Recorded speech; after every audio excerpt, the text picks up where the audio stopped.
Good morning, everyone, and welcome back to the channel Psychological Theatre.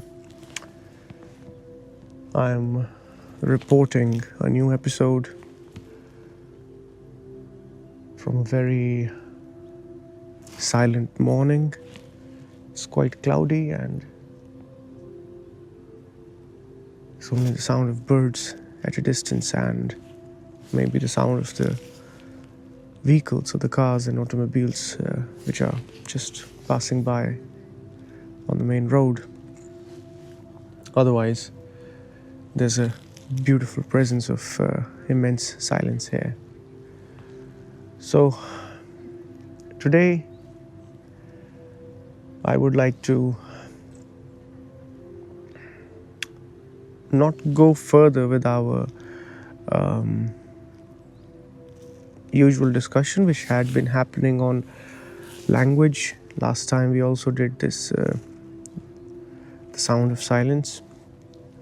And today I would like to consider something based on a conversation I had yesterday with one of our viewers who had called me for consultation. And I thought it's an important point to bring out at the moment because I can see that many people are standing in the similar situation in their lives, and it's important to stress on the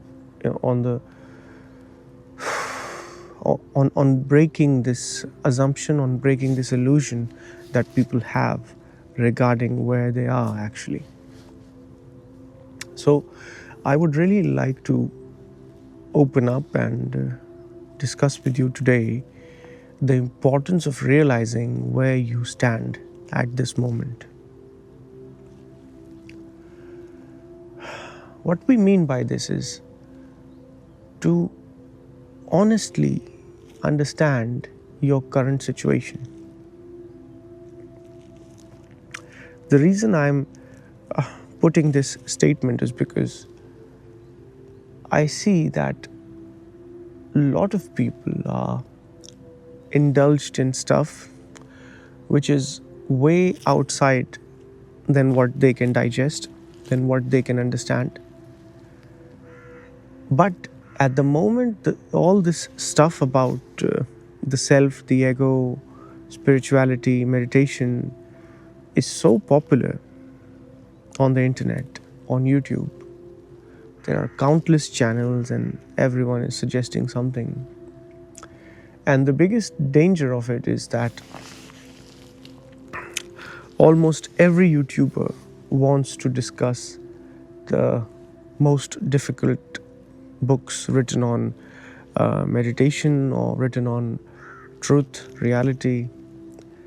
And the reason maybe they want to discuss all that stuff is because they want to show that they are capable of explaining all that. So it has a good aspect that those books are becoming more and more accessible. Those books are becoming more and more part of people's lives or in their minds. At least people know that these books exist and they are important books. But it has a much concernful downside, and that downside is that people are taking these books as a spoon of soup, something like a candy, and they are totally unable to judge that these books are quite heavy, quite difficult, if I can use that word in a sense. And if you don't understand where you stand right now, then you could develop an illusion that actually you have understood these beautiful books, this beautiful literature, just because you have read it, just because you have heard about it on a YouTube channel, okay? But because we don't stand where, we don't see where we are, we create an illusion that yes, I have also read this many times, I have done this many times, and I have done this advanced course of meditation, this advanced retreat of meditation. But we fail to see that after all that, we are still left with a lot of questions inside of us. The feeling of being unsatisfied is still boiling inside of you. You still ask questions, you still go for new retreats, you still claim you are not the enlightened one. Okay? So the presence of those books is very nice, and they were originally intended for very serious students. In the old Indian culture, those books were only suggested to very serious students. They were not given to any chap on the street, okay, which it has become now. So a person might say that he has read this beautiful text, let's say for an example, Ashtavakra Gita. It's very famous at the moment. Almost every YouTube channel who is working on meditation is trying to say something about it. And people are getting a lot of decent exposure about this book. But again, the problem comes that it's not an easy text. It sounds easy, it feels easy, it might not even be very thick. But in reality, the deeper meaning of the book is so drastically alien to you, because you live a completely different life to what Ashtavakra is suggesting in that book. So there are so many other books like that, okay? So you should see that where you actually are, what you are capable of actually understanding. Do you even know the meaning of the word understanding? What does it mean for you to understand? Okay? There is one kind of understanding which is just of the word, that you understood the word as a language and you say, I have understood it. And there is another kind of understanding where the understanding becomes a part of your daily life, that you're living that understanding. Okay? So, what kind of understanding do you carry with you after you read the book, after you go through it? Right? And then when nothing happens, even though you have read the book, and that's what our viewer was questioning, that even I have done this beautiful retreats, advanced courses, read very important texts, very highest books, still why I cannot experience the ultimate experience which has been sold and popularized on the internet. So this very question is the sign that there has been a lack of understanding. And it would be better that you don't read that book at that stage of your life, or at that point of your meditation. It's nice to not know it instead of the book starting to disturb you, that I have read the Ashtavakra Gita, but why I haven't experienced it yet, what's wrong, and this, and you raise 100 more questions about it. So it's much easier and it's much sensible and logical that you understand where you are. You understand your situation, that I'm not capable of understanding this text at the moment. I should go some steps back. I should first work on myself. I should work on the things which I actually can understand. Okay? When you go to an expert text, a bigger text than your capacity, then you are avoiding the work that you actually can do. Okay? When you say, oh, I want to do this great work, that's why I'm not doing the small work. But the great work you are not capable of doing, so you can only dream about it. The small work which you are capable of doing, you are not doing because you are dreaming about doing the greater work. So I would say, or I would suggest most respectfully, that it's much better to start with the small steps, to start with what you can handle. Okay? If you do not understand your daily life, if you do not understand how you behave, your general simple behavior, if you do not understand anger, if you do not understand fear, if you do not understand anxiety, if you do not understand happiness, if you do not understand uh, this feelings of different aspects of life in general, then there is no point to go to Ashtavakra Gita or any kind of texts like that. Those texts are for the people who have gone through all that hard work, who are just almost ready to see the final fact. Okay? So, if a person who has not done all that work, who has just memorized the words, who has just kept the words so that he can have a fanciful discussion with his friends or with someone else, then it's just no use for you. Your life will not be affected by it. You would still have fear, you would still have sorrow. Then what's the point of it? Then the person who has not done any of that is actually better than you because he hasn't wasted his time in all this. He is actually busy to be successful or to be whatever he's doing. So I think it's much more logical, it's much more sane to very honestly assess your situation, where you stand, where do you really stand at this moment? Do you understand the simple aspects of life? Do you understand the everyday anger? Do you understand the everyday interaction with people? Do you understand how is your relationship with people, how this relationship is formed, why it's formed? Okay, first work on this basic work, on this basic you can say it's the backbone of the whole meditation, in a way, to understand your existence, how you exist every day. So do that first, understand where you stand, and then move forward. I would like to point it as a guiding force, as a guiding light for you, that how you can feel or see that your meditation is actually working.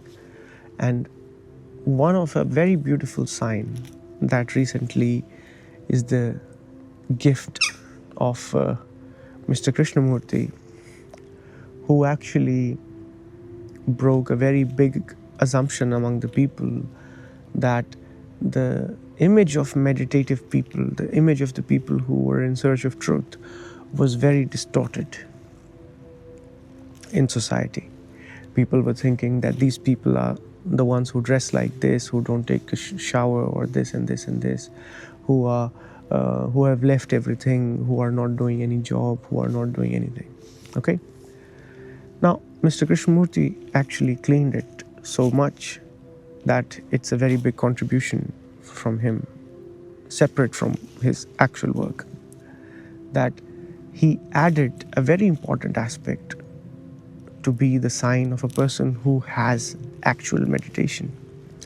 And that sign was intelligence. Before him, you could have a meditative guy who is stupid. This guy is stupid, but he's doing meditation. And there was a very fuzz about the understanding of it. But Krishnamurti made it very clear that if you have actual meditation, then you would also have intelligence. And he proved it by sitting with Nobel Prize winners in front of him when he had never gone to school himself. So he's discussing the matters of energy, matter, fundamental forces, everything about the universe. He was discussing with these Nobel Prize winners, even though he had never been to a school. So he made it very important. He made it very fundamental that intelligence would be part of meditation. You cannot have some kind of meditation where you're doing meditation, but it doesn't affect your intelligence at all. Then that's just you are playing with experiences and creating some imaginations.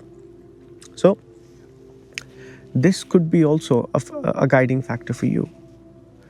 If you are not losing your fear because of a meditation, if your sorrow is not going down, if your level of intelligence about understanding life, about facing life, about solving problems, okay, about your interaction in different aspects of life, okay, when you're not afraid to suddenly start cooking, suddenly become a painter, suddenly become a carpenter, suddenly, because you have this sense of intelligence to face problems, okay, that is already a sign that your meditation is going in the right direction. So don't be fooled by the cheap stuff on the internet, and the good stuff has the tendency to fool you even at a bigger level. There is a lot of shit about meditation on the internet for sure, but even that which is not shit, like the beautiful text of Ashtavakra Gita, it has the potential of creating an illusion which is much bigger than the illusion which will be created by a false text, because you would have this feeling of that you have understood it, even though it goes totally contrary to your everyday life, where Ashtavakra says no one is doing anything, there is no actor, there is no one who is doing anything, whereas your everyday life says you are doing everything, or that person is doing that thing.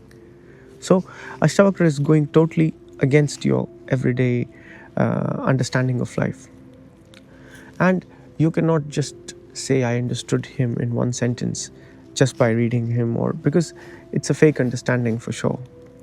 Because you would read him, you would finish your lecture, you would finish your session, and then you go back living the same way you were living before. So that is not useful, that is not fruitful, and that is not what we would like to suggest here on the channel.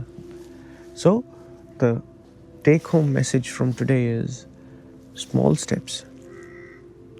Understand where you are, first of all, very clearly, very clean understanding, a clean perception of yourself. And test that perception. Test yourself whether your understanding of yourself is right or not. Then, when you know where you stand, start from there. Start from basic things. Even the basic meditation of Buddha's focusing on the breath. Okay, just sit and focus on the breath. These things sound very simple, not so fanciful as what's on the internet, but I think this fundamental practice could prepare you for meditation so nicely. Just to focus on the breath. It's a very simple but still effective preparation strategy for meditation. And there are many others which are very simple, which you can use to first understand where you stand. And then we move from there. Then we make small steps. When we are comfortable making small steps, we make the bigger jumps. But if we straight away live in the illusion that yes, I have understood it, yes, I have done it, I have done that,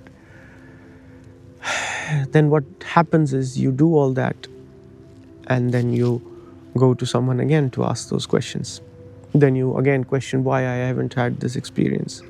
Then you again question why my life still has sorrow, why my life still has all these problems, even though the great teachers have said this. I would even suggest to first start with the Bhagavad Gita instead of Ashtavakra Gita, which is a little simpler. It starts with slow steps. It has the same depth as Ashtavakra Gita, but it doesn't slap you straight away on the first sentence like Ashtavakra does. So, understand where you are. Because the one who does not know where he is anyway going to lose his way, because he's just going to assume. And all the solutions will be presented on basis of that assumption of where you are. So don't do that. Clearly test it multiple times and see where you actually stand. And from there, you move on.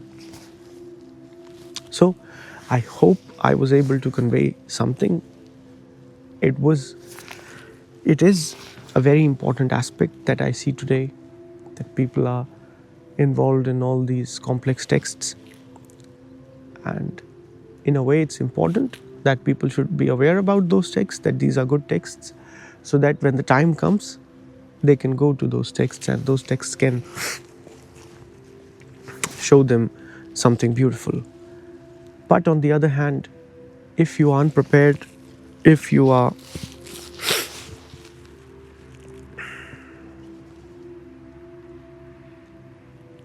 in a big bubble, in a big illusion about yourself, and you go to those texts, then you could create even a bigger illusion for yourself. So, start. Start where you are. And to do that, first know where you are. I hope I was a little bit helpful today. So, thank you.